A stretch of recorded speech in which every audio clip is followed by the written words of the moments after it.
નમસ્તે વિદ્યાર્થી મિત્રો, 11th ફિઝિક્સ ચેપ્ટર નંબર 8 ગુરુત્વાકર્ષણ, જેની અંદર આપણે છે દાખલા ગણી રહ્યા છીએ. તો દાખલા નંબર છે 8.4, જે સ્વાધ્યાયનો દાખલો છે.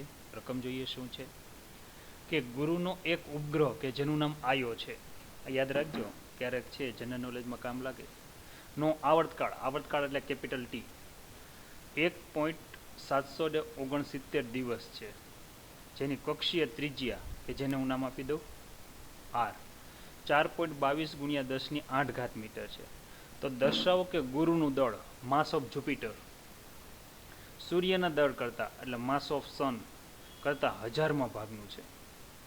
બરાબર, આપણે શું સાબિત કરવું છે? આવું સાબિત કરવું છે કે ગુરુનું દળ સૂર્યના દળ કરતાં 1000માં ભાગનું છે. મારે આવું સાબિત કરવું છે, યાદ રાખજો. તો મારે પહેલાં બધા જ માપ છે એસઆઈ એકમ પદ્ધતિમાં લઈ જવાય. જેમ કે અહીંયા આવતકાળ આપ્યો છે મને 1.769 દિવસ. આપણને ખબર છે એક દિવસમાં 24 કલાક હોય ને 1 કલાકમાં 3600 સેકન્ડ હોય. એટલે આ બધાનો ગુણાકાર કરું તો મને આવર્તકાળ કમ્પ્લીટ અહીંયા મળે છે 1.528 ગુણ્યા 10⁵. ત્રિજ્યા તો અહીંયા મીટરમાં જ આપેલી છે, એટલે આપણે એમાં બહુ કંઈ ટેન્શન લેવાનું છે નહીં. ગુરુત્વાકર્ષણનો સાર્વત્રિક અચળાંક યાદ રાખજો, પરીક્ષામાં તમને આપેલો નહીં હોય, આની કિંમત તમારે યાદ રાખવાની છે. સૂર્યનું દળ અહીંયા આપ્યું છે કે જેને આપણે માસ ઓફ સન કહીએ. બરાબર, કદાચ હવે ન આપેલું હોય તો યાદ રાખજો 2 ગુણ્યા 10⁵. અને ગુરુનું દળ કે જેને આપણે એમજે સ્વરૂપે લઈ છીએ. હવે મેં તમને આની થિયરી લઈને છે આવતકાળ અને ત્રિજ્યા વચ્ચેનો, જેને કેપ્લરનો ત્રીજો નિયમ કહેવાય છે, એ કરાવ્યું છે. કેપ્લરનો થર્ડ લો, ત્રીજો નિયમ. તમને ખબર છે કેપ્લરનો ત્રીજો નિયમ એમ કહે છે કે આવતકાળનો વર્ગ તેની અર્ધદીર્ઘ અક્ષના ઘનના સમપ્રમાણમાં હોય છે. એનો અર્થ એવો થયો કે તમારે અહીં કંઈક એવી કિંમત અચળાંક તરીકે લેવી પડે, બરાબર, કે જે સાદુરૂપ મળે, અને એ તમને આવડે જ છે. બરાબર, શું કિંમત છે આ યાદ રાખજો. આજે આ દાખલામાં 4 થી 5 વાર ઉપયોગ કરશું. 4π² અપોન તમને ખબર છે કેપિટલ જી, અને જે ગ્રહની વાત કરતા હોય એ ગ્રહ લેવાનો, એટલે માસ ઓફ જુપિટર. હવે મારું કામ અહીંયા પૂરું થઈ ગયું છે. તમારે એમજે ફાઇન્ડ કરવાનું છે. બરાબર, તો હું અહીંયા એમજેને ટાર્ગેટ કરું, ગુરુનું દળ, તો અહીંયા આવશે 4π² છેદમાં કેપિટલ જી તો છે જ ઇન્ટુ t² છે. અહીંયા શું આવી જશે? આર. તમે જોઈ શકો છો કે આ દાખલાની અંદર તમારે છે હવે કઈ કઈ પ્રકારની કિંમતો મૂકવાની છે. બધી જ કિંમતો તમારી આગળ છે. બરાબર ને? જે તમને અહીંથી પીડીએફ સેન્ડ કરવામાં આવે એમાં સાદુરૂપ અલગ હશે, આ સાદુરૂપ અલગ છે. સ્ક્રીનશોટ લેતા જાજો, બરાબર, ફાયદામાં રહેશો. કે 4π² અપોન GT². ટી એટલે શું મૂકવું? તો ટી એટલે તમારી આગળ આ કિંમત છે, જીની કિંમત છે, આરની કિંમત છે. આ બધી જ કિંમત મૂકશો એટલે સાદુરૂપ કેવું મળે એનું હું તમને કહી દઉં. બરાબર, આ તમારા હોમવર્કમાં જ ગણવાનું છે, એટલે હું તમને અત્યારે કશું જ કહેવાનું નથી, માત્ર જવાબ આપવાનો છું. જો આ પ્રકારનું સાદુરૂપ લેશો એટલે તમને કિંમત લગભગ બધી જ કિંમત મૂકતા આવી મળવી જોઈએ, એમનું મન ખબર પડી જાય.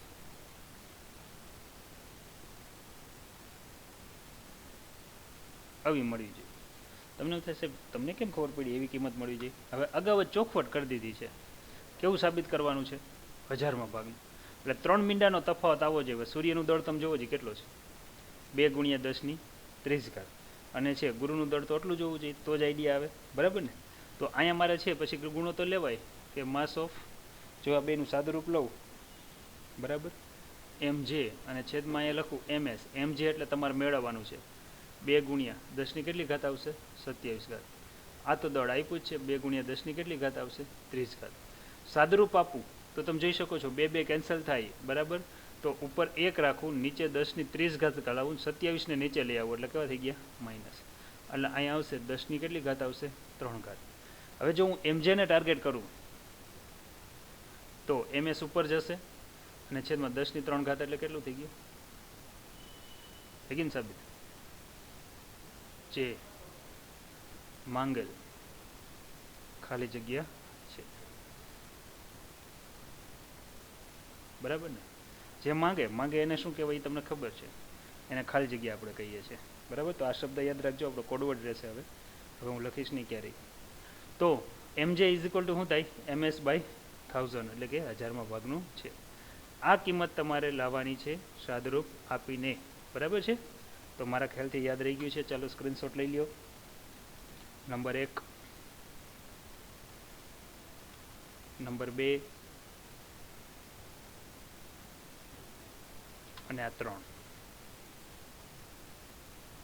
ત્યાર પછીનો દાખલો એટલે કે 4.5.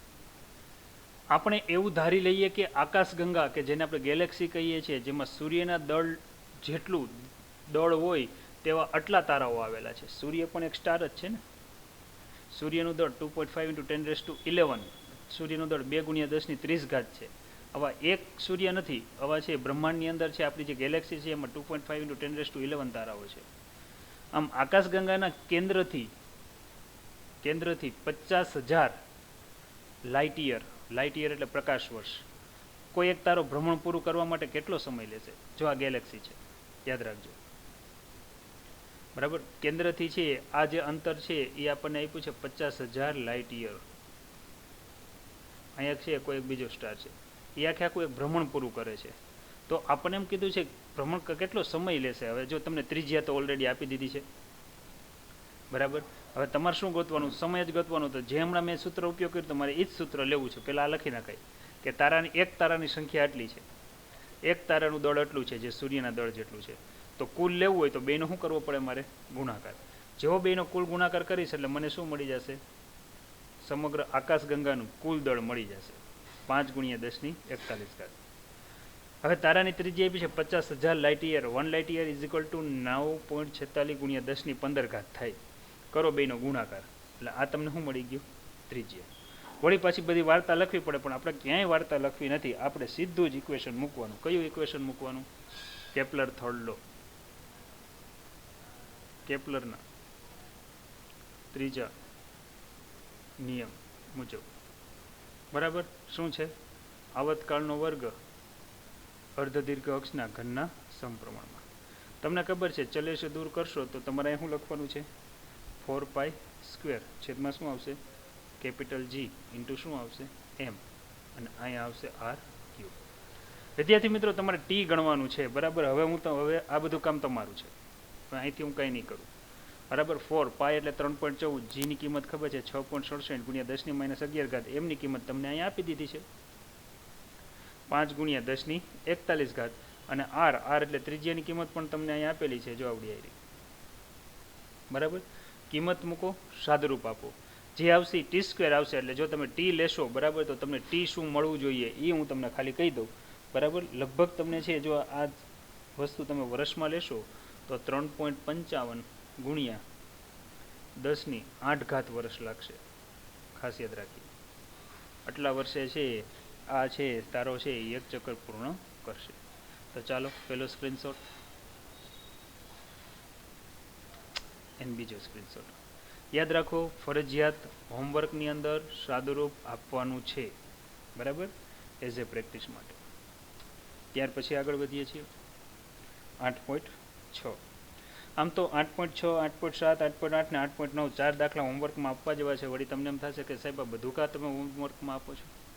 તો જોઈએ 8.6 એ દાખલો કે સાચો વિકલ્પ પસંદ કરો. જો અનંત અંતરે સ્થિતિ ઉર્જા શૂન્ય લેવામાં આવે તો તે કક્ષામાં ભ્રમણ કરતા ઉપગ્રહની કુલ ઉર્જા એટલે કે ગતિ ઉર્જા કે સ્થિતિ ઉર્જાના ઋણ મૂલ્ય જેટલી હોય છે.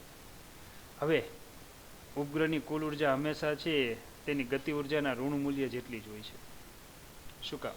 જો ધારી લો કે આ પૃથ્વી છે, પૃથ્વીથી કોઈ અંતરે આ ગ્રહ છે, યાદ રાખીએ. તો આ ગ્રહ છે એ પૃથ્વીના સાથે સંકળાયેલી ઉર્જા છે, એટલે ટોટલ સ્થિતિ ઉર્જા થાય U = શું થાય? -G MEM / શું થાય? R જેટલી છે, એના બંધનમાં છે. જો મારે એને મુક્ત કરવું હોય તો આટલી જ plus capital G MEM / R જેટલી ઉર્જા આપું તો જ મુક્ત થાય, નકર મુક્ત થાય નહીં. એટલા માટે એમ કીધું છે કે એના ઋણ મૂલ્ય જેટલી છે. દાખલા તરીકે તમે આ મૂલ્ય ધન લ્યો તો આ ઋણ લેવાનું, આ ઋણ લ્યો તો આ મૂલ્ય શું લેવાનું?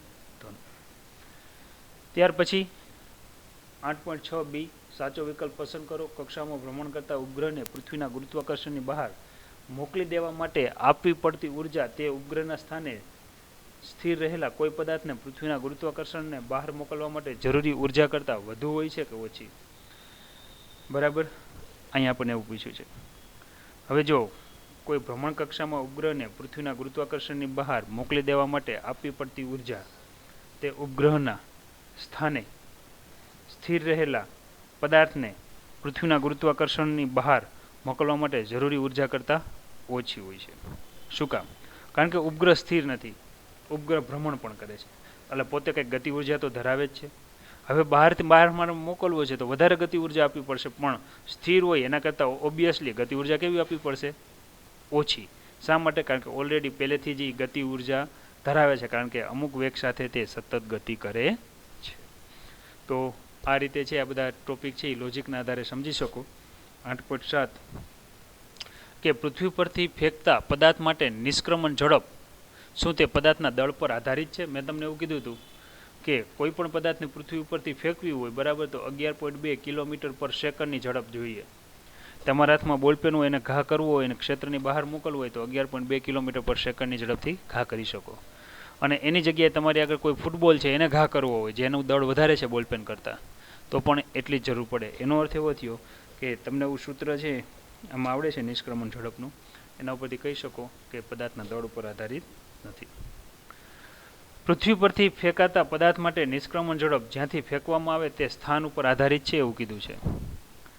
હવે મોટાભાગે છે અહીંયા આપણને એવું કીધું છે કે ના, ગુરુત્વીય સ્થિતિમાં જે તે સ્થાનના અક્ષાંશ પર આધારિત છે, જ્યારે નિષ્ક્રમણ ઝડપ છે એ અક્ષાંશ ઉપર ઝડપ પણ જે તે સ્થળના સ્થાન પર આધારિત છે.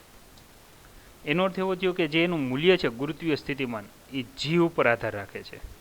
એટલે અહીંયા એમ કહી શકાય, નાની જગ્યાએ હા જવાબ આપી શકાય કે ના, હું ફેંકવાથી તે સ્થાન પર આધારિત છે, તો ગુરુત્વીય સ્થિતિમાન જે તે પદાર્થના અક્ષાંશ પર આધારિત છે, એટલે કે નિષ્ક્રમણ ઝડપ પણ જે તે પદાર્થના સ્થાન પર આધારિત છે. આ સુધારજો ને, હા પાડજો અહીંયા, બરાબર. કારણ કે તમને ખબર છે કે વિષુવવૃત્ત છે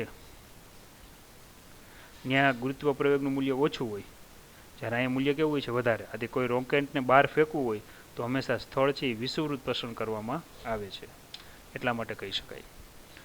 પૃથ્વી પરથી ફેંકાતા પદાર્થ માટે નિષ્ક્રમણ ઝડપ પ્રક્ષિપ્ત કરવાની દિશા પર આધારિત છે. હવે આમાં ક્યાંય દિશા આવતી નથી, આપણે ઝડપનું સૂત્ર ડાયરેક્ટ લઈ શકીએ ને, એટલે ના જવાબ આવશે. પૃથ્વી પરથી ફેંકવામાં આવતા નિષ્ક્રમણ ઝડપ પદાર્થને ફેંકવાના સ્થાનની ઊંચાઈ ઉપર આધારિત છે એવું કીધું છે. એ તો આપણે કીધું જ ને કે ભાઈ છે તમે વિષુવવૃત્તથી ફેંકો કે પછી ધ્રુવ પરથી ફેંકો, દરેક જગ્યાએ એનું મૂલ્ય જુદું જુદું જોવા મળે, કારણ કે ધ્રુવ પાસે જીનું મૂલ્ય વધારે હોય જ્યારે આ બિંદુ પાસે કેવું હોય છે? ઓછું. બરાબર. ત્યાર પછી લઈએ 8.8. હવે આ દાખલો હું તમને હોમવર્કમાં આપું છું, બરાબર. એકદમ સહેલો છે, વાંચે જાજો, જવાબ તમારી સામે જ મેં લખ્યા છે, એટલે આ દાખલો તમે હોમવર્કમાં કરી નાખજો. તમને સૂત્ર આવડતા હોય તો આ દાખલો આવડશે, કારણ કે આની અંદર છે રેખીય ઝડપ એટલે કે વી, કોણીય ઝડપ એટલે ઓમેગા, કોણીય વેગમાન એટલે એલ, ગતિ ઉર્જા એટલે કે અને સ્થિતિ ઉર્જા એટલે યુ. જો તમને આ પાંચેયના સૂત્ર આવડતા હશે તો આવડશે, બરાબર. એટલે કાંઈ ટેન્શન લેવા નથી, સૂત્ર તમને આવડે જ છે. હવે 8.9 લો. ઓહો, આ દાખલો પણ હાલો આ કરાવી દો કે અવકાશમાં અવકાશયાત્રીને થતી પીડા માટે કયા લક્ષણો જવાબદાર છે. હવે જો અવકાશમાં જ્યારે છે અવકાશની વાત કરીએ તો અવકાશની અંદર છે મોટાભાગે શું હોય તો કે ગ્રેવિટી 0 હોય. તમને ખબર છે કે ઘણી સ્પેસ શટલની અંદર તમે ચિત્ર જોયા હશે કે કોઈ છે અવકાશયાત્રી છે ને અંદર આમ તરતો હોય ને એ રીતે હાલતો હોય, કારણ કે ત્યાં ગ્રેવિટેશન કેવું છે? 0. તો એમાં કયા કયા લક્ષણો જોવા મળે છે? પગમાં સોજો આવે, માથામાં દુખાવો થાય, ચહેરા પર સોજો આવે, બરાબર, કે ઇન્ટરનલ ડેમેજ એટલે કે છે સંરચનાની છે તકલીફ થાય. આમાં આપણને એમ કીધું છે આ 3 લક્ષણો જણાય, આ ખાસ યાદ રાખજો, અનુભવ કરો તો ખબર પડે. ચહેરા પર સોજો આવે, માથું દુખવું, બરાબર, અને સંરચનાની તકલીફ. મોટાભાગે જ્યારે આપણે કોઈ ફજર ફાળકામાં બેઠા હોય અને 5 મિનિટ સુધી ચાલે ને એની અંદર આપણે હેઠા ઉતરીએ એટલે આપણને આ બધા પ્રકારની અસરો જોવા મળતી હોય છે. શું કામ? કારણ કે છે તમને ખબર છે એમાં જ્યારે ચકડોળ ઉપરથી નીચે આવતું હોય, બરાબર, ત્યારે નીચે આવતું હોય ત્યારે તમારા ઉપર ગતિની વિરુદ્ધ દિશામાં બળ લાગતું હોય, ગુરુત્વાકર્ષણની વિરુદ્ધ દિશામાં, એટલે આપણું શરીર એકદમ હળવું થઈ જતું હોય. આવા સંજોગોમાં છે આપણને આ બધી તકલીફો રહેતી હોય છે. ખાસ તો છે આ જાણકારી માટેનો પ્રશ્ન છે, અનુભવ કરીએ તો વધારે ખ્યાલ આવે. 8.10 ચાલો કે નીચે આપેલ પ્રશ્નોમાં સાચો ઉચ્ચાર પસંદ કરીને જવાબ આપો. ખાસ યાદ રાખજો, બહુ સમજવા જેવો છે કે નિયમિત દળ ઘનતા ધરાવતા અર્ધગોળાકાર કવચના કેન્દ્ર પર ગુરુત્વીય તીવ્રતાની દિશા દર્શાવતું તીર, હવે તીવ્રતા આઈ, એકમ દળ ધરાવતા પદાર્થ ઉપર લાગતા બળને ગુરુત્વાકર્ષણ બળ કહે છે. હવે તમે જોઈ શકો છો કે અહીં દળ રહેલું છે એમ જેટલું. કોઈ પદાર્થ અહીંયા રહેલો છે તો આ પદાર્થ ઉપર લાગતું ગુરુત્વાકર્ષી બળ કઈ દિશામાં હોય તો કે અધો દિશામાં હોય. આ બળની દિશા એ જ કઈ દિશા થાય તો કે બળની દિશા એ જ ગુરુત્વીય તીવ્રતાની દિશા થાય. એનો અર્થ એવો થયો ઓબ્વિયસલી જવાબ કયો આવવો જોઈએ બોલી જાઓ. કયો આવવો જોઈએ? સી. બરાબર છે. તો આનો જવાબ થશે સી. હવે આ જ આકૃતિ 8.11 દાખલો જોઈએ. એમાં આ જ આકૃતિ છે. હવે એમાં એમ કીધું છે કે પી બિંદુ પાસે કોઈ પદાર્થ હોય તો એનું ગુરુત્વીય તીવ્રતા ક્યાં હોય. પદાર્થને તમે આ પી બિંદુએ રાખો કે પછી અહીંયા છે કોઈ ક્યુ બિંદુએ રાખો, હંમેશા એનું વજન બળ અધો દિશામાં લાગતું હોય, જેને આપણે શેના વડે દર્શાવીએ? એમ વડે દર્શાવીએ, mg વડે દર્શાવીએ. F = mg. બરાબર, ખાસ યાદ રાખજો. તો આમાં પણ ગુરુત્વીય તીવ્રતાની દિશા બળની દિશામાં એટલે કે ઈ બિંદુ પાસે હશે. ક્યાં હશે? જો અહીંયા છે જ જવાબ. તો 8.11 દાખલા પણ પૂરા. 8.12 ધનાધન દાખલા હાલે છે છોકરો. જો પૃથ્વી પર એક રોકેટ સૂર્ય તરફ છોડવામાં આવે છે. પૃથ્વીના કેન્દ્રથી કેટલા અંતરે ગુરુત્વીય બળ શૂન્ય બને? અહીંયા છે સૂર્યનું દળ આપ્યું છે જેનો હું છે માસ ઓફ સન કહું. પૃથ્વીનું દળ આપ્યું છે, આ યાદ રાખ્યા જેવા છે. તમને છે પૃથ્વીનું દળ ખાસ યાદ રાખવાનું 6 × 10⁻²4, જ્યારે અહીંયા છે 2 × 10⁻30. અને એને બે વચ્ચેનું અંતર પણ આપ્યું છે કે જેને હું આર વડે દર્શાવું. જો માસ ઓફ અર્થ, માસ ઓફ સન અને બે વચ્ચેનું ડિસ્ટન્સ. આકૃતિને હું કંઈક અહીંયા દોરું છું તમને વધારે સમજાય. આ સૂર્ય છે, આ જે છે અર્થ છે, આ બંનેને જોડતી રેખા એટલે આર છે. પૃથ્વી ઉપરથી કોઈ રોકેટ લોન્ચ થાય છે. બરાબર, રોકેટ લોન્ચ થાય છે ને સૂર્ય તરફ જાય છે. હવે અહીંયા પણ એમ કીધું છે કેટલા અંતરે છે બે ઉપર લાગતું બળ શૂન્ય હોય. ધારી લઉં, યાદ રાખજો કે આ રોકેટ અહીંયા પહોંચે છે. બરાબર, આ દિશામાં ગતિ કરે છે. હવે આટલું અંતર એટલે કે મારે છે ધારે કે પૃથ્વીથી x જેટલું અંતર છે, ત્યારે લાગતા બંને બળો, પૃથ્વી દ્વારા લાગતું બળ અને સૂર્ય દ્વારા લાગતું બળ, બંને બળો છે સમાન મૂલ્યના અને પરસ્પર કેવા છે? વિરુદ્ધ દિશાના. એટલે બેનો સરવાળો અહીંયા શૂન્ય થાય છે. હવે ટોટલ અંતર આપણને r જેટલું ઓલરેડી આપી દીધું છે. તો આ અંતર કેટલું થયું? r - x થયું. આ તમને સમજાણું હશે. બરાબર, તો એનો અર્થ એવો થયો કે બંને અંતરે છે, બંને આ એમ દળના, યાદ રાખીએ એમ દળના છે જે રોકેટ છે, આ એમ દળનું રોકેટ, એના ઉપર લાગતા બળો સમાન મૂલ્યના અને પરસ્પર વિરુદ્ધ દિશાના, એટલે કે ટોટલ શૂન્ય થાય છે. તો ચાલો વર્ણન સાથે આગળ વધીએ. બરાબર છે. તમારાનું સાદુરૂપ ક્યાં આપવું? આમાં જગ્યા તો લગભગ નથી. કોઈ બાત નહીં. ચાલો આનું સાદુરૂપ છે, આપણે ખાલી જગ્યા ક્યાંક પડેલી જ છે, ઘણી બધી છે, ત્યાં આપી દઈએ. અહીંયા આપી દઈએ. જો હવે આપણે એમ લઈએ કે પૃથ્વીથી x અંતરે લાગતું પરિણામી બળ કેવું છે? બળ શૂન્ય છે. શૂન્ય એટલે કે બંને સમાન મૂલ્યના છે. Fe અને અહીં શું લખી શકાય? Fs. તો આનું સૂત્ર થાય પૃથ્વીનું દળ, રોકેટનું દળ અને બે વચ્ચેનું અંતર. બે વચ્ચેનું અંતર મેં x લીધું છે, આકૃતિ તમે જોઈ. અહીંયા મારે લખવું પડશે સૂર્યનું દળ, ગ્રહનું દળ અને બે વચ્ચેનું અંતર, એટલે મારે અહીંયા લખવું પડશે r - x અને શું આવશે? સ્ક્વેર, અંતરના વર્ગના સમપ્રમાણ.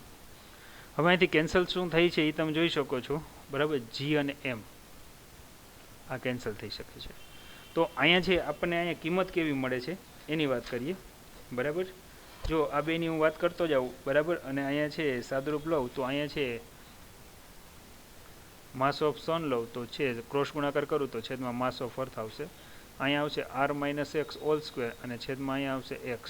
આવું કંઈક આવશે. જો હું વધારે સાદુરૂપ લઉં તો માસ ઓફ સન એટલે કે 2 × 10⁻30. જ્યારે અહીંયા છે આ માસ ઓફ લઈએ તો 6 × 10⁻24. અહીંયા અત્યારે આપણે આ જ રાખીએ r - x અને છેદમાં x. બરાબર, આખા કૌંસનો સ્ક્વેર એવું જ રાખીએ છીએ માપ.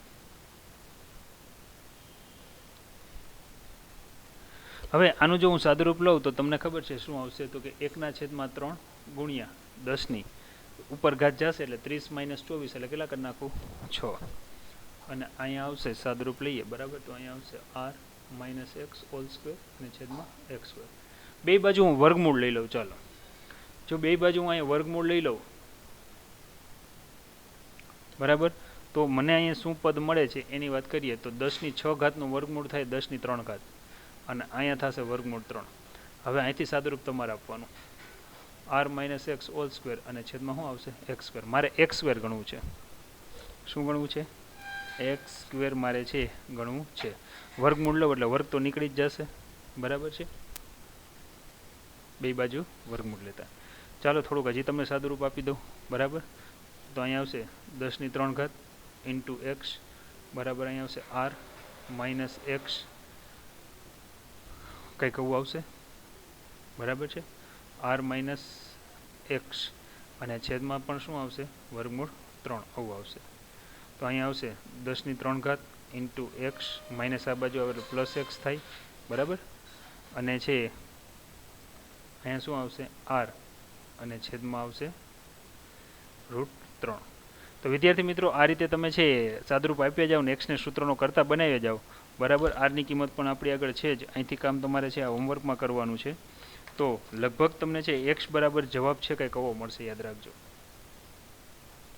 એક્સ બરાબર જવાબ. આપણે જગ્યા ઓછી છે એટલે હું આગળ સાદુરૂપ નથી આપતો. 2.6 ગુણ્યા 10⁵ કિલોમીટર સમથિંગ આવશે. યાદ રાખીએ. સ્ક્રીનશોટ લઈ લેજો. તમારે છે મેં તો અહીંયા વર્ગમૂળ લીધું. તમે કોઈ પણ બીજી રીતે પણ અહીંયા છે એક્સને ટાર્ગેટ કરવાનું છે તમારે. બીજી કોઈ પણ રીત તમને ફાવતી હોય તો એક્સને સૂત્રનો કરતા બનાવીને સાદુરૂપ આપ્યા જાઓ. જવાબ લાવવાનો 2.6 ગુણ્યા 10⁵. એનો અર્થ એવો થયો કે પૃથ્વી ઉપરથી આ રોકેટ લોન્ચ થશે અને જેવું પૃથ્વીથી છે તમે જોઈ શકો છો કે એક્સ એટલે કે છે જે તમને વેલ્યુ આપી કે 2.6 ગુણ્યા 10⁵ કિલોમીટર અંતરે પહોંચશે એટલે બંને બળ છે સમાન મૂલ્યના પરસ્પર થઈ જશે વિરુદ્ધ દિશાના એટલે પરિણામી બળ થઈ જશે 0. ત્યાર પછી 8.13 ચાલો એકને એક વસ્તુ જ આવે છે કે સૂર્યનું વજન કેવી રીતે કરશો એટલે કે તેના દળનો અંદાજ કેવી રીતે મેળવશો. સૂર્યની ફરતે પૃથ્વીની કક્ષાની સરેરાશ ત્રિજ્યા આપેલ છે. મેળવી શકાય. તમને ખબર છે કે સૂર્યની વાત કરી છે આપણને તો કે સૂર્યની આસપાસ ધારી લો કે V0 પૃથ્વી છે એ સૂર્યની આસપાસ V0 ઝડપથી ભ્રમણ કરે છે. અહીં દોરીએ કે આ સન છે આની ભ્રમણ કક્ષા છે. આ m દળની પૃથ્વી છે અને V0 વેગથી ભ્રમણ કરે છે આ ત્રિજ્યાવાળા વર્તુળાકાર માર્ગ ઉપર. તો આપણને ખબર છે ગતિ કરવા માટે જરૂરી બળ છે એ સૂર્યમાંથી પડતું કેન્દ્રગામી બળ છે. તો મારે અહીં કિંમત લખાય. હવે જો એ પણ ખાસ યાદ રાખજો અહીંયા આપણને આપ્યું છે ત્રિજ્યા જ આપી છે. બાકીની વસ્તુ આપણે જાતે લેવાની છે. ત્રિજ્યા આપેલી છે 1.5 ગુણ્યા 10⁸ કિલોમીટર. મીટરમાં કન્વર્ટ કરો એટલે ગુણ્યા 1000 એટલે 11 થાય. વધારામાં છે પૃથ્વીની જે ઝડપ છે એ એટલી છે. યાદ રાખો પૃથ્વી સૂર્યની આજુબાજુ પર સેકન્ડે 30 કિલોમીટરનું અંતર કાપે છે. આ સાચી વાત છે. આખું તંત્ર ફરે છે એટલે આપણને ખબર નથી પડતી આપણે પૃથ્વી ઉપર છીએ એટલા માટે. તો ગતિ કરવા માટે જરૂરી કેન્દ્રગામી બળ બરાબર ગુરુત્વાકર્ષણ બળ. કેન્દ્રગામી બળ એટલે કે mv²/r. ગુરુત્વાકર્ષણ બળ એટલે દળના ગુણાકારના સમપ્રમાણમાં અંતરના વર્ગના વ્યસ્ત પ્રમાણમાં. આમાંથી જે કેન્સલ થતું હોય એ તમે જોઈ શકો છો. અહીંયા r અને આ ભાગ કેન્સલ થઈ જાય છે. તો એનો અર્થ એવો થયો કે સૂર્યનું દળ ms બરાબર મળશે r × V02/g. જીનિટ માટે ડાયરેક્ટ આ સૂત્ર યાદ રખાય. જો સૂર્યની આજુબાજુ કોઈ પણ ગ્રહ ભ્રમણ કરતો હોય બરાબર અને છે ખાસ કરીને તમારે સૂર્યનું દળ મેળવવું હોય તો સીધું જ સૂત્ર આ લખાય ms બરાબર છે r V02/g. બધી જ કિંમત મૂકી દો એટલે સૂર્યનું દળ તમને ખબર છે 10⁻30 ક્રમનું હોય છે તમને મળી જાય. સ્ક્રીનશોટ લઈ લ્યો. ત્યાર પછી 8.14 શનિ પર વર્ષનો સમયગાળો પૃથ્વી પરના વર્ષના સમયગાળા કરતાં 29.5 ગણો છે. વર્ષનો સમયગાળો શનિ ઉપર એટલે આપણે છે શનિ ગ્રહને TS સાઇન વડે દર્શાવીએ. પૃથ્વીનો આવતકાળ છે અર્થ આ રીતે દર્શાવીએ. કેટલા ગણો છે? 29.5 ગણો છે. જો પૃથ્વી સૂર્યથી 1.50 ગુણ્યા 10⁸ કિલોમીટર અંતરે છે. પૃથ્વી સૂર્યથી એટલે સૂર્યથી પૃથ્વીનું અંતર આપણે આવું એક ઉદાહરણમાં દાખલો ગણ્યો છે 10⁸ કિલોમીટર છે. તો સૂર્યથી શનિનું અંતર કેટલું? બરાબર. હવે શટરથી છે આપણે સનનું અંતર કેટલું છે એ આપણે મેપવાનું છે. એકદમ ઇઝી છે. કયું સૂત્ર મુકાય? કક્ષીય આવતકાળનો વર્ગ તેની અર્ધદીર્ઘ અક્ષના ઘનના સમપ્રમાણમાં. બે કિંમત લ્યો અને ગુણોત્તર લઈ લ્યો. બરાબર. જો અહીંયા આપ્યું છે કે પૃથ્વીનો આવતકાળ 1 યર લીધો, એટલે અહીંયા લીધું ટી. બરાબર. ટી ઈની સાઈન વડે દર્શાવો. હવે શનિના ગ્રહનો આવતકાળ કેટલા ગણો થઈ ગયો? 29.5 યર થઈ ગયો. સીધું જ છે. આને આપણે શું નામ આપ્યું? TS. પૃથ્વીના ભ્રમણ કક્ષાની ત્રિજ્યા, જેને RE સાઈન વડે દર્શાવ્યું છે અને RS દર્શાવ્યું છે. તો કેપ્લરનો ત્રીજો નિયમ તમને ખબર જ છે. ગ્રહના આવતકાળનો વર્ગ તેની અર્ધ દીર્ઘ અક્ષના ઘનના સમપ્રમાણમાં. ગુણોત્તર લ્યો. બરાબર. તમે જોઈ શકો છો કે પૃથ્વીનો આવતકાળ ત્યારે પૃથ્વીની ત્રિજ્યા, શનિનો આવતકાળ શનિની ત્રિજ્યા. કિંમત મૂકો. તમારે છે શું મેળવવાનું છે? તમને ખબર છે RS મેળવવું છે. સાદુરૂપ આપો તો છેલ્લે તમને છે એની ત્રિજ્યા કંઈક આટલી જોવા મળશે. ચાલો સ્ક્રીનશોટ લઈ લો. એકને એક દાખલા છે છોકરાઓ, બધા હોમવર્કમાં તમે ગણી શકો એવા છો. બરાબર. ત્યાર પછી આપણે આગળ વધીએ. 8.15. એક પદાર્થનું પૃથ્વીની સપાટી પર વજન એટલું છે 63 ન્યૂટન. પૃથ્વીની ત્રિજ્યા કરતાં અડધી ઊંચાઈએ. બરાબર. એટલે કે H બરાબર હું અહીંયા લખી નાખું RE/2 ઊંચાઈએ પદાર્થનું પૃથ્વીની સપાટી પરનું ગુરુત્વીય બળ કેટલું હોય? હવે ઊંચાઈવાળો પ્રશ્ન આવ્યો તો તમારે ઊંચાઈવાળું સૂત્ર યાદ રખાય. ઊંચાઈવાળું સૂત્ર શું છે એ તમને ખબર છે? H ઊંચાઈવાળું. જો અહીંયા એક આકૃતિ દોરું એટલે વધારે ખ્યાલ આવે. RE જેટલી અંતર, H બરાબર આ અંતર છે RE/2 છે. બરાબર ને? ખ્યાલ આવી ગયો? આ રીતે છે. એટલે કે ટોટલ ડિસ્ટન્સ જો તમે ગણશો ને તો આ થશે. R બરાબર શું થાય? RE પ્લસ RE/2 થાય. તો આપણને ખબર છે H ઊંચાઈનું આપણે સૂત્ર આવડે છે. H ઊંચાઈ ગુરુત્વ પ્રવેગ, એટલે કે અહીંયા GE મૂકવાનું. છેદમાં આપણે શું મૂકીએ છીએ? 1 પ્લસ Hના છેદમાં શું મૂકીએ છીએ? RE અને ઓલ સ્ક્વેર. આવું સૂત્ર મૂકીએ છીએ. ચાલો કિંમત મૂકીએ. બરાબર છે. હવે અહીં સાદુરૂપ શું લેવું એ આપણને ખબર હોવી જોઈએ. આપણે અહીંયા છે H બરાબર શું મૂકવાનું છે? RE/2 મૂકવાનું છે. બરાબર. તો અહીંયા આવશે GH બરાબર અહીંયા આવશે GE છેદમાં આવશે 1 પ્લસ H દેખાઈને આવશે RE/2 ઇન્ટુ RE અને અહીંયા આવશે ઓલ સ્ક્વેર. RE તો કેન્સલ થઈ શકે છે. જો એ બેને કેન્સલ કરો તો અહીંયા છે H ઊંચાઈ છે આખું સૂત્ર એવું આવશે GE એટલે કે આ 9.8 1 પ્લસ અહીંયા આવશે 1/2 અને અહીંયા શું આવશે? All square. હવે આનું સાદુરૂપ જો હું લઉં તો અહીંયા કંઈક આવું આવશે GE છેદમાં છે 2 સામે ગુણાય 2 × 2 2 ને 1 3 એટલે 3 છેદમાં 2 ઓલ સ્ક્વેર. એટલે અહીંયા આવું લખાશે GE 9 છેદમાં 4 છેદનો છેદ અંશમાં, એટલે અહીંયા એવું લખાશે 4GE/ શું લખાશે? 9 લખાશે. હવે પૃથ્વી પર આપણને વજન આપ્યું છે. ખાસ યાદ રાખજો, પૃથ્વી પર વજન આપણને કેટલું આપ્યું છે? 63 ન્યૂટન. આ સમીકરણ નંબર 1 આપી દીધું છે. બરાબર. તો H ઊંચાઈએ છે એનું વજન કેટલું હશે એવું કીધું છે ને?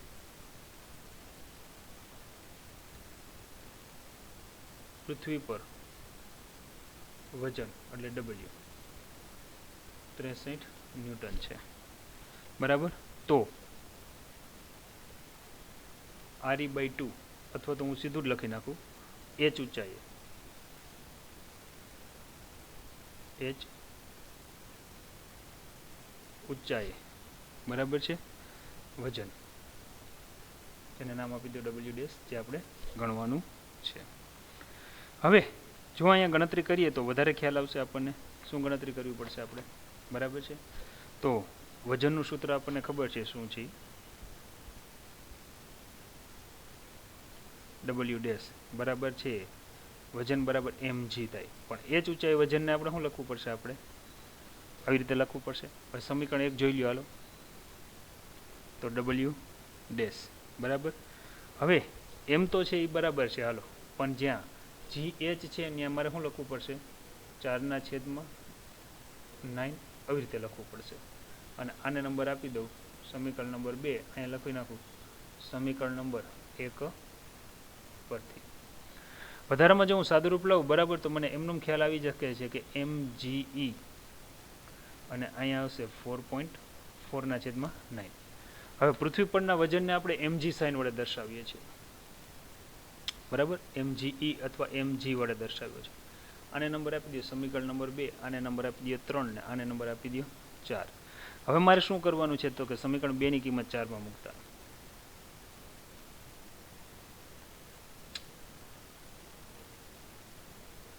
જો સમીકરણ 2 ને હું 4 માં મૂકું, બરાબર, તો અહીંયા આવશે w ડેશ mg એટલે તો આપણે 63 છે જ, ગુણ્યા 4 છેદમાં 9. 9 સત્તા 63 થાય એટલે 7 ગુણ્યા 4 થાય. એનો અર્થ એવો થયો કે જે પૃથ્વીની સપાટી પર વજન 63 હતું, પૃથ્વીની સપાટીથી h ઊંચાઈ એટલે કે re/2 જેટલા અંતરે જાઓ, બરાબર, તો પદાર્થનું વજન અથવા તો જે તે વસ્તુનું વજન ઘટીને 28 ન્યૂટન થઈ જશે. કારણ કે જેમ ઊંચાઈ જાય એમ ગુરુત્વાકર્ષણ બળ ઘટે છે, બરાબર, અંતર વધતા એમ વજનમાં પણ શું થાય, ઘટાડો થાય. ચાલો સ્ક્રીનશોટ લઈ લેવાનો. પહેલી સ્લાઇડ, બીજી સ્લાઇડ,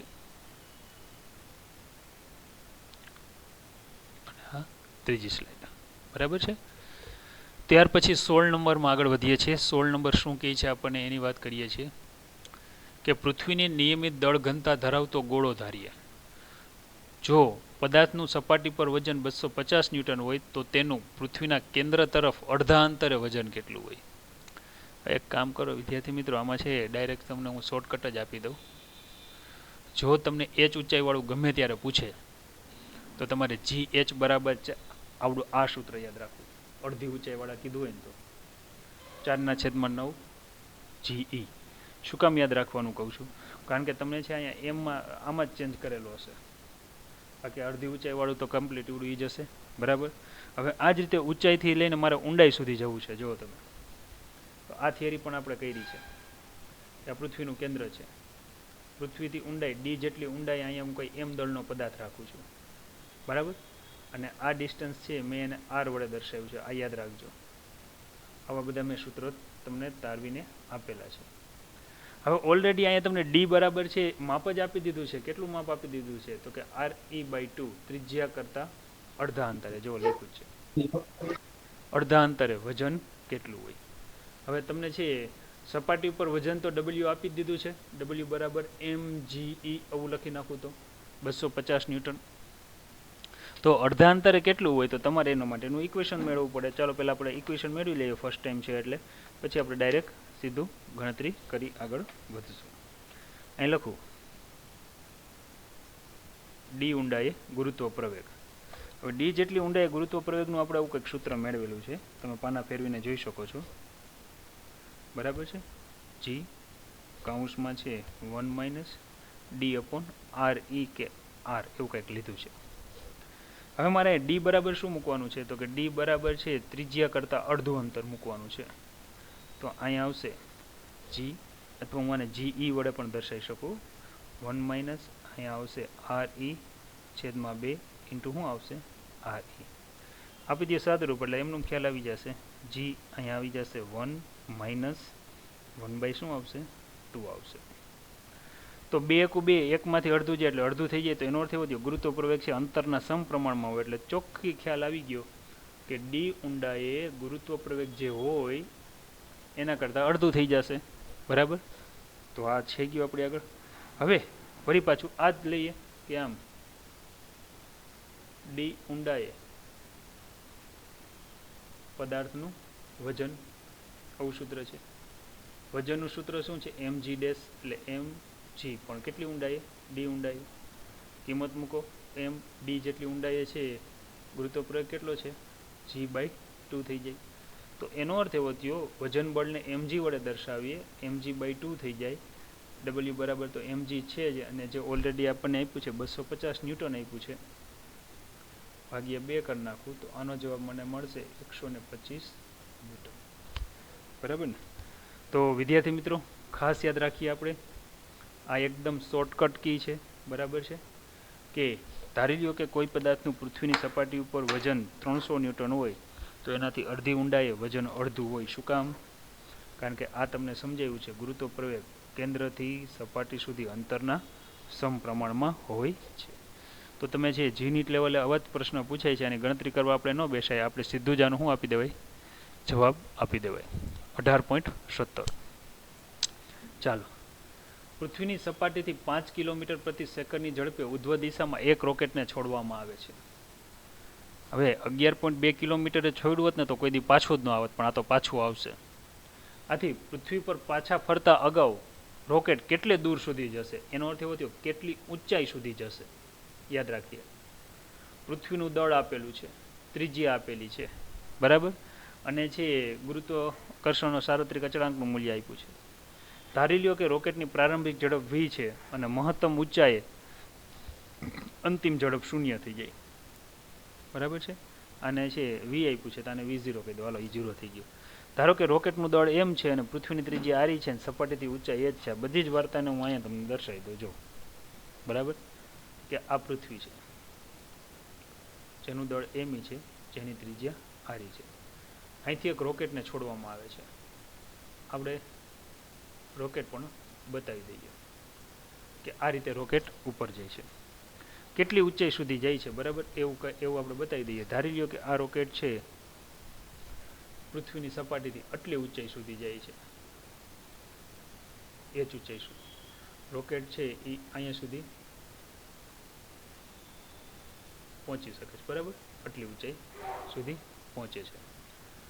હવે આ રોકેટનું દળ પણ કેટલું છે, એમ છે. રોકેટનો આકાર તમે તમારી રીતે આપી શકો, બરાબર, તમને એમ ન થાય કે સાહેબે કેમ એવો આકાર આપ્યો. તો આ બધી જ વાત કરીએ, બરાબર, તો આપણે જ્યારે ઊંચાઈનું સૂત્ર લેવાનું હોય તેમાં ઘણું બધું લાંબુ સાદુરૂપ છે, પણ હું તમને શોર્ટકટ આપું છું. આની સીધું જ સૂત્ર તમારે શું યાદ રખાય, બરાબર.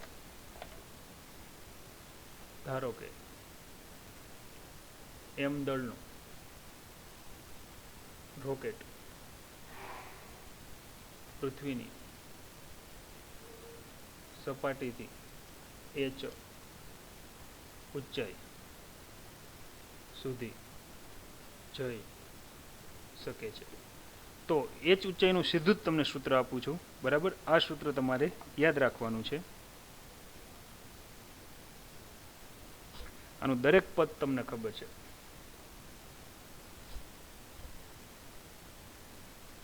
આ સૂત્ર આપણા માટે મોસ્ટ આઈમ્પી છે. r e એટલે પૃથ્વીની ત્રિજ્યા, બરાબર, જે અહીંયા આપેલી છે, બરાબર, આ કિંમત મૂકવાની.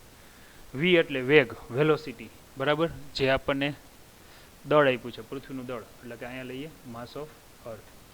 ત્રિજ્યા ધરાવતું કેપિટલ g ની વેલ્યુ આપેલી છે, બરાબર. તો h ઊંચાઈ છે, આપણને શું પૂછ્યું છે, h ઊંચાઈ સુધી જઈ શકે છે, કેટલી ઊંચાઈ સુધી જઈ શકશે. અને v પણ ઓલરેડી આપણને આપ્યું જ છે, 5 કિલોમીટર પ્રતિ સેકન્ડ. એને મીટર પ્રતિ સેકન્ડમાં કન્વર્ટ કરી નાખવાનું. જો આ બધી જ ભૌતિક રાશિ છે, તમે આમાં કિંમત મૂકો ને તમારે h ને ટાર્ગેટ કરવાનો છે. h એટલે ઊંચાઈ. તો આનો જવાબ શું મળે એ તમારે લાવવાનો છે. એટલે જો બધું આ સમીકરણને વ્યવસ્થિત ગોઠવશી અને સાદુરૂપ આપશો ફાઇનલ, બરાબર, અહીંથી તમારું હોમવર્ક છે, યાદ રાખીએ, બરાબર. વીની કિંમત આપી છે 5 કિલોમીટર પ્રતિ સેકન્ડ આપી છે. મીટરમાં લઈ જવું હોય એટલે 5 ગુણ્યા 1000 મીટર પ્રતિ શું થઈ ગયું, સેકન્ડ.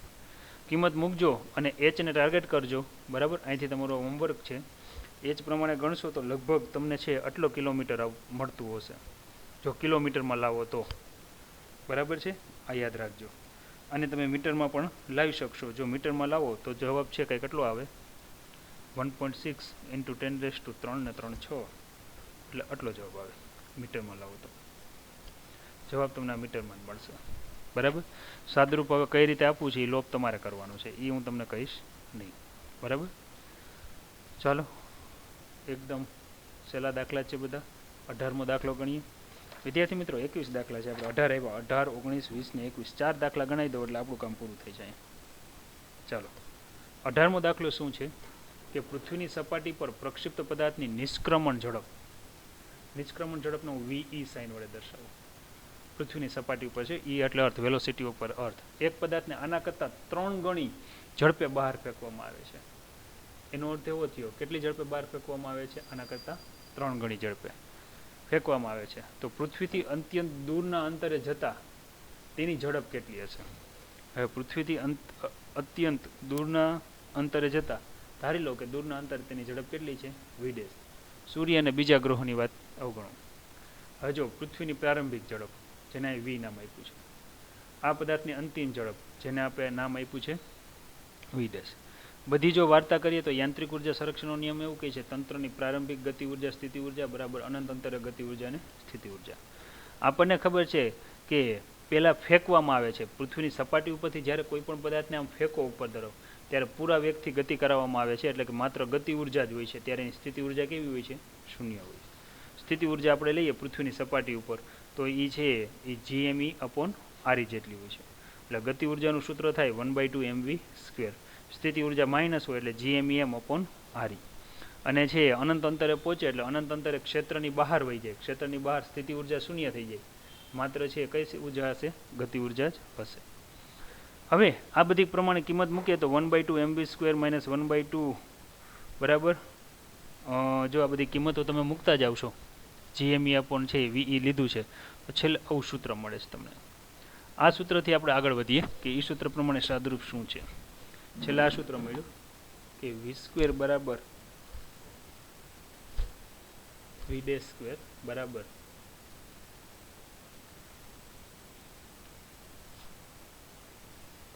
v ડેશ સ્ક્વેર બરાબર v² માઇનસ છે VE². હવે ઓલરેડી આપણને v બરાબર ઝડપ તો કેટલા ગણી આપેલી છે? 3 ગણી આપી જ છે બરાબર. તો અહીંયા આવશે v ડેશ સ્ક્વેર બરાબર અહીંયા આવશે 3VE હોલ સ્ક્વેર માઇનસ શું આવશે? VE². આવી કંઈક કિંમત આપણને મળે છે. જો વધારે સાદુરૂપ આપું તો અહીંયા આવશે v ડેશ સ્ક્વેર બરાબર આપણને ખબર છે 9VE² માઇનસ શું આવશે? VE². એટલે અહીંયા આવશે v ડેશ સ્ક્વેર બરાબર આવશે 8VE². આવી કિંમત આવે છે. તો v ડેશ બરાબર આવશે √8 અને ઇન્ટુ શું આવશે? VE. તો √8ની તમે કિંમત ગોતો અને આ તો તમને આપ્યું જ છે 11.2 કિલોમીટર પ્રતિ સેકન્ડ. જો 8 કરી વર્ગમૂળની નિશાની દબવો અને ગુણ્યા 11.2 કરો એટલે લગભગ તમને જવાબ એટલો આવવો જોઈએ 31.7 કિલોમીટર પર સેકન્ડ. એનો અર્થ એવો થયો ક્ષેત્રની બહાર નીકળી જશે પછી એની ઝડપ છે 31.7 કિલોમીટર પ્રતિ સેકન્ડ જેટલી થઈ જશે. ચાલો સ્ક્રીનશોટ લઈ લેજો આનો.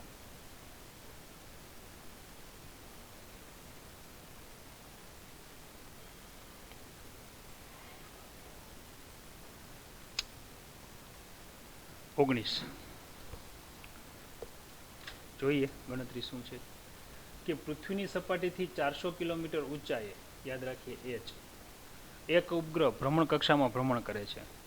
ઉપગ્રહને ગુરુત્વાકર્ષણની અસર હેઠળ બહાર મોકલવા માટે કેટલી ઉર્જા ખર્ચવી પડશે? પૃથ્વીનું દળ આપેલું છે ઉપગ્રહનું દળ આપેલું છે. ઉપગ્રહના દળને છે આપણે સ્મોલ m સાઇન વડે દર્શાવીએ. પૃથ્વીનું દળ કે જે માસ ઓફ અર્થ આપીએ છીએ એ છે. પૃથ્વીની ત્રિજ્યા તો કે radius of earth RE sign વડે દર્શાવો. બધી કિંમત આપેલી છે. હવે તમને ખબર છે કે કોઈ પણ ઉપગ્રહ પૃથ્વીની સપાટી છે બરાબર આ પૃથ્વી છે એનાથી છે r જેટલા અંતરે કોઈ ઉપગ્રહ r જેટલું અંતર એટલે યાદ રાખીએ બરાબર કેટલું અંતર થાય તો કે h વત્તા થાય RE થાય યાદ છે ને બરાબર. આ r જેટલું અંતર એટલે આ h અને RE બેના સરવાળા બરાબર થાય. કોઈ ઉપગ્રહ છે ભ્રમણ કરતો હોય ત્યારે એની કુલ ઉર્જાનું સૂત્ર કંઈક આ છે GMEM અપોન 2R. 2R ની જગ્યાએ શું લખવાનું? RE plus h. હવે તમને એની અંદર બધી જ કિંમત આપીશ. જો એમ દળ આપેલું છે બરાબર ટોટલી કિંમત તમારી પાસે છે અને h આપ્યું છે 400 કિલોમીટર 400 કિલોમીટર બરાબર છે. જો 400 કિલોમીટરને મીટરમાં કન્વર્ટ કરો તો 400 ગુણ્યા 1000 બીજું આવે મીટર થઈ ગયું એટલે 4 × 10⁵. આ પ્રકારે સાદુરૂપ લઈને આગળ વધો કિંમત મૂકો બરાબર. ને જો આગળ ગણશો તો આ રીતે તમને અહીંયા છે બાઇન્ડિંગ એનર્જી એટલે કે બંધન ઉર્જા 5.9 ગુણ્યા 10⁹ જૂલ જેટલી મળશે. તો માત્ર કિંમત મૂકીને સાદુરૂપ આપવાનું છે, બીજું આમાં કાંઈ છે નહીં. સાદુરૂપ જેમ બને એમ ઝડપથી આપણે આપતા શીખી જાય બરાબર. અને એક સૂત્ર આવડે તો આવડશે 8.20 8.20 અને 21 ગણી લઈએ પછી આજનું કામ પૂરું કરીએ છીએ. 8.20 શું છે એની તમને વાત કરી દઉં બરાબર. કે દરેકનું એક સોલર એટલે કે સૂર્ય જેટલું દળ ધરાવતા બે તારા એકબીજા તરફ હેડ ઓન કોલિઝન કરે છે. એટલે જો આ રીતે બંને એકબીજા સામસામે અથડાય છે, એને હેડ ઓન કોલિઝન કહેવાય. બરાબર. ત્યારે તેઓ એકબીજાથી 10⁹ કિલોમીટર અંતરે હોય ત્યારે તેની ઝડપ અવગણ્ય છે. હવે આ બંને વચ્ચેનું અંતર આપેલું છે 10⁹, એટલે આને સ્મોલ આર કહી દેજો, ખાસ યાદ રાખજો, કિલોમીટરને મીટરમાં કન્વર્ટ કરજો. તો બંને કેટલી ઝડપથી એકબીજા સાથે અથડાશે, જ્યારે અથડાય બરાબર ત્યારે આપણે છે એની વેલોસિટી ફાઇન્ડ કરવાની છે. દરેક તારાની ત્રિજ્યા કે જેને હું કેપિટલ આર આપી દઉં 10⁴ કિલોમીટર છે, એને મીટરમાં કન્વર્ટ કરવાનું. બંને તારાઓ ભટકાય ત્યારે બંનેના છે આકારમાં કાંઈ ફેરફાર થતો નથી, એટલે વિકૃત થતા નથી. જો દરેક તારાનું દળ આપેલું છે સૂર્ય જેટલું છે, આર જેટલું અંતર એટલે એને મીટરમાં કન્વર્ટ કર્યું અને ત્રિજ્યા એટલે આ રીતે કહ્યું. તો તમે જોઈ શકો છો પહેલી સિચ્યુએશન આ છે, અહીં ભાગ પાડી દો છો, આકૃતિ એ અહીં જોઈ શકો છો કે પ્રારંભિક બંનેના છે બંનેના ત્યારે વેગ અવગણ્ય છે. અવગણ્ય એટલે કે એને ધ્યાનમાં લેવાના નથી, એટલે 0 લીધા છે. બંને દળ ધરાવતા પદાર્થ અથડાય છે. બરાબર. અને જેવા બે ભેગા આવી જાય બરાબર, એટલે બંને વચ્ચેનું અંતર કેટલું થાય, તો બંને વચ્ચેનું ત્રિજ્યા આકૃતિ ઉપરથી જોઈ શકો છો r + r એટલે કેટલું થાય, 2r જેટલું ડિસ્ટન્સ થઈ જાય છે. બરાબર. તો તમારે છે આની કિંમત માટે છે સીધું જ તમારે છે શું ગણવાનું છે, આમાં મેં એમ કીધું છે વિકૃત થતા નથી તો કેટલી ઝડપથી અથડાશે, તો હું તમને સીધું જ આનું સૂત્ર આપી દઉં છું. બરાબર. સૂત્ર આ છે v² બરાબર, આ સૂત્ર તમારે યાદ રાખવાનું છે, કેપિટલ G × m એટલે તારાનું દળ છેદમાં આવશે 1/2r - 1/r. બસ કિંમત મૂકી દો, વાત પૂરી. ચાલો તમે મને કહો જીની કિંમત તમે કેટલી મૂકશો? જીનું મૂલ્ય જ્ઞાત લ્યો. જ્ઞાત એટલે કેટલું લેવાનું? 6.67 × 10⁻11. બરાબર. ત્યાર પછી છે એમ એટલે દળ કેટલું લેશો? 2 × 10⁻30. આર એટલે તારાની ત્રિજ્યા જે આપણને આપેલી છે 10⁷, અને છે આર જેટલા અંતર હોય ત્યારે ડિસ્ટન્સ લેવાનું 10⁻12. ચોપડીમાં ખાસ ધ્યાન આપજો કે અહીંયા જવાબમાં ભૂલ હોઈ શકે છે. ચોપડીમાં અહીંયા અંતર કંઈક એટલું લીધું છે પણ એટલું નહીં આવે. કયા ક્રમનું આવશે? 10⁻12 ક્રમનું. કિંમત મૂકો, સાદરૂપ આપો, જે આવે એનું વર્ગમૂળ કાઢો. જવાબ તો તમને ખબર જ છે, તમારે જ લાવવાનો છે. જવાબ લગભગ એટલું આવશે 2.6 × 10⁶ મીટર પ્રતિ સેકન્ડ. બરાબર છે. આટલી ઝડપથી બંને એકબીજાની નજીક આવતા હશે. તો આ એક ખાસ આપણે યાદ રાખી અને આગળ વધવાનું છે. બરાબર. છેલ્લો દાખલો, પાઠ ફિનિશ થઈ જશે આજે. શું છે છેલ્લો દાખલો જોઈ લઈએ. કે એક સમક્ષિતિજ કોષ્ટક, કોષ્ટક એટલે યાદ રાખો ટેબલ, ટેબલ પર દરેકનું દળ એટલે m બરાબર 100 કિલોગ્રામ હોય અને જેની ત્રિજ્યા 0.10 મીટર હોય તેવા બે ભારે ગોળાઓ એકબીજાથી 1 મીટરના અંતરે છે, એટલે r એકબીજાને અંતરે છે. ત્રિજ્યાનું કેપિટલ R નામ આપી દો. બરાબર. આ ગોળાઓના કેન્દ્રને જોડતી રેખાના મધ્ય બિંદુએ ગુરુત્વીય બળ અને ગુરુત્વીય સ્થિતિમાન કેટલા હશે? તે બિંદુ આગળ કોઈ પદાર્થ સંતુલનમાં છે કે નહીં એ તમારે કહેવાનું છે. એકદમ ઇઝી છે. જો અહીંયા શું છે આખી વાત કહીએ તો કે આ એક ટેબલ છે. આ ટેબલને કોઈ એક આ રીતે આમ ગોઠવેલું છે. એક સમક્ષિતિજ ટેબલ પર દળ અને ત્રિજ્યા ધરાવતા અહીં બે ગોળા મૂકેલા છે. આ એક અને આ બે. બરાબર. હું નામ પણ આપી દઉં, ગોળો A, ગોળો B, મધ્યમાં સ્થાન. બંને વચ્ચેનું અંતર r જેટલું, જ્યારે આ અંતર તમને ખબર પડી જાય કેટલું છે, r/2. બરાબર છે. r/2 જેટલા અંતરે છે. હવે બંનેનું દળ શું છે? m જેટલું છે. ગોળાઓ છે એકબીજાથી એક અંતર મૂકેલા. બરાબર. જોડતી રેખાના મધ્ય બિંદુએ ગુરુત્વીય બળ અને ગુરુત્વીય સ્થિતિમાન કેટલું હશે? તે બે બિંદુએ મૂકેલો કોઈ એક પદાર્થ સંતુલન સ્થિતિમાં હશે કે નહીં હોય એવું કીધું છે. કાંઈ વાંધો નહીં, જોઈ લઈએ. બરાબર છે. હવે અહીંયા આપણને શું આપ્યું છે એ વાત કરીએ કે દરેક ગોળાનું દળ, જેને મેં કેપિટલ M લેજો, અહીંયા જે આપેલું છે 100 કિલોગ્રામ. O છે એ A અને B નું મધ્ય બિંદુ છે, એ મેં આકૃતિમાં દર્શાવ્યું છે. OA અને OB બંને અંતર r/2 એટલે 0.5 થશે. અડધો મીટર થાય ને, ટોટલ 1 મીટર છે. બરાબર. અને છે બરાબર અહીં મધ્યમન સ્થાને જે કોઈ પદાર્થ મૂકેલો છે એનું દળ m જેટલું છે, યાદ રાખીએ. કાંઈ વાંધો નહીં, ચાલો ગણતરી કરીએ. m દળવાળા પદાર્થ પર a અને b ને લીધે લાગતું ગુરુત્વાકર્ષણ બળ લઈએ. તો હવે તમે જુઓ, અહીં તમારે ગુરુત્વાકર્ષણ બળ કઈ રીતે ફાઇન્ડ કરવાના છે. આ કેપિટલ m દળનો પદાર્થ સ્મોલ m દળના પદાર્થ ઉપર બળ લગાડે, આ બળને હું Fa નામ આપી દઉં, જેની દિશા કઈ હશે, O થી A ની દિશામાં હશે. જે બી પદાર્થ છે આ બાજુ બળ લગાડે, આ બળને આપણે શું નામ આપી દઈશું, Fb. તમને ખબર છે આ સંતુલન સ્થિતિ હશે, કારણ કે મધ્યમાન સ્થાન છે, બંને બળ સમાન મૂલ્યના અને પરસ્પર વિરુદ્ધ દિશાના અંતરે છે. તો દળના ગુણાકારના સમપ્રમાણમાં અંતર અડધું છે. અંતરના વર્ગના વ્યસ્ત પ્રમાણમાં OA દિશા OB દિશા બંનેની જો હું કિંમત લઈશ તો મૂલ્ય સરખું આવે છે. એટલે બંને બળ સમાન મૂલ્યના અને પરસ્પર વિરુદ્ધ દિશાના હોવાથી m દળનો પદાર્થ છે એ સંતુલન સ્થિતિમાં રહેશે. ક્યાં સુધી સંતુલન સ્થિતિમાં રહેશે, પદાર્થ પર બળ લાગશે નહીં અત્યારે સંતુલન. પણ જરી કંઈ જો આ પદાર્થ છે અહીંયા આ પદાર્થ છે કોઈ પણ એક દિશામાં ખસશે તો બળ અસંતુલનમાં આવી જશે. અસંતુલનમાં આવી જશે ત્યારે છે એ પદાર્થ સ્થિર રહેશે નહીં ને ત્યારે ગબડી પડશે. ક્લિયર થઈ ગયું. હવે આપણને શું પૂછ્યું છે, ગુરુત્વીય સ્થિતિમાન. હવે ગુરુત્વીય સ્થિતિમાનનું સૂત્ર તો આપણે આવડે છે, v બરાબર gm/2. બરાબર. લાસ્ટ ટાઈમ મેં તમને છે ગુરુત્વીય સ્થિતિમાનનું આ સૂત્ર મેળવ્યું હતું. એક ચોરસ છે એના ચારે કેન્દ્ર ઉપર m દળનો પદાર્થ છે, યાદ છે તમને. કેન્દ્રથી આ અંતર છે જેને મેં છે અંતર લઈને ચારેયનું લઈને ચારેયનો સરવાળો કર્યો તો ઉદાહરણમાં દાખલો છે. તો અહીંયા વિદ્યાર્થી મિત્રો આપણી આગળ છે આ બંનેનું મારે ગુરુત્વીય સ્થિતિમાન લેવું છે. કેપિટલ m દળ ધરાવતા બંને પદાર્થ છે ને r/2 જેટલું અંતર છે. સીધી જ કિંમત મૂકી દો એટલે વાર્તા પૂરી થઈ. શું થાય, -gm/2. બરાબર. અવળા હકીકત અહીંયા 2 નું આવે, અહીંયા r આવે. ચેન્જ કરજો, ડિસ્ટન્સ કેટલું થાય, અંતર આવે કેન્દ્રથી, જે ઓલરેડી r/2 છે ને r/2 એટલે 0.5 છે. બંને સરખા છે, બંનેનો સરવાળો કરો. સરવાળો કરીને જો તમે સાદુરૂપ આપશો તો જવાબ મળશે કંઈક આટલો મળશે. બરાબર છે. કુલ ગુરુત્વીય સ્થિતિમાન લઈએ VA + VB, અહીંયા એ ન આવે, બધું સુધારજો, ભૂલ છે અહીંયા. આમ ઋણ નિશાની સૂચવે છે કે પદાર્થ છે એ અસ્થાયી સંતુલનમાં છે. બરાબર.